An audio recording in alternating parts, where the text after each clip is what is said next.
બનાસકાંઠાના વાવ અને થરાદ પંથકમાં મોડી રાત્રે ધોધમાર વરસાદને કારણે જળબંબાકાર જેવી સ્થિતિ સર્જાઈ છે। થરાદના અનેક નીચાણવાળા વિસ્તારોમાં વરસાદી પાણી ઘૂસી જતા જનજીવન પ્રભાવિત બન્યું છે।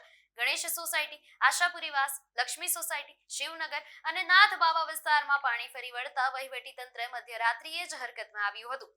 પ્રાંત અધિકારી સાજન મીર, ચીફ ઓફિસર વિપુલ પરમાર અને પાલિકા પ્રમુખ અર્જુનસિંહ વાઘેલા સહિતના પદાધિકારીઓએ સ્થળ પર પહોંચી પરિસ્થિતિની સમીક્ષા કરી હતી। અસરગ્રસ્ત લોકોને સુરક્ષિત રીતે સ્થળાંતર કરીને શિવનગર પ્રાથમિક શાળામાં ખસેડવામાં આવ્યા છે।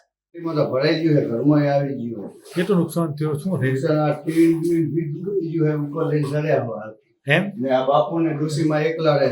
અચ્છા, અહીંયા ને ઉપર બધું મેકાઈ હોય વસ્તુ।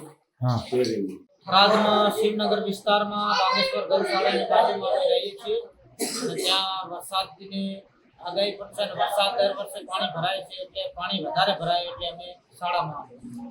કોણ લાયા તમને? અમને થરાદ પોલીસ સ્ટેશનથી સાહેબો કહેવા આવ્યા અને નગરપાલિકાના સાહેબો પણ આવ્યા હતા, એટલે કીધું કે તમે સહી સલામત શાળામાં આવી જાઓ। કાલ પાણી આવી હતા ઘરમાં? હા, અત્યારે પાણી આવ્યું। કેટલા પરિવાર થયો? એટલે ગણો કે અમારા 10 થી 12 એવા ઘરો છે જેમાં પાણી આવ્યું। શું નામ? મારું નામ નરેશ નાથ અભિરનાથ।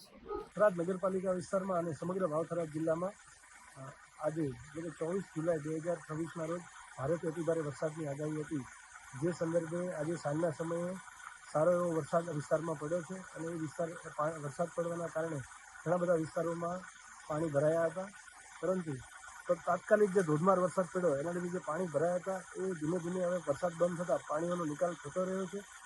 થરાદ નગરપાલિકામાં એક શિવનગર કરીને જે વિસ્તાર છે એ શિવનગર વિસ્તારની અંદર નાથબાવા પરિવાર જે છૂટાછવાયા રહે છે એ વિસ્તારમાં થોડું વધારે પાણી ભરાયેલ હતું, જેથી એ તમામ પરિવારોને સહી સલામત રીતે શિવનગરની પ્રાથમિક શાળામાં રેસ્ક્યુ કરી અને ઇવેક્યુએટ કરવામાં આવ્યા છે। તેમને પીવા માટે ગાદલા અને પીવા માટે પાણી અને ફૂડ પેકેટની વ્યવસ્થા પણ તંત્રએ તાત્કાલિક કરી આપેલ છે।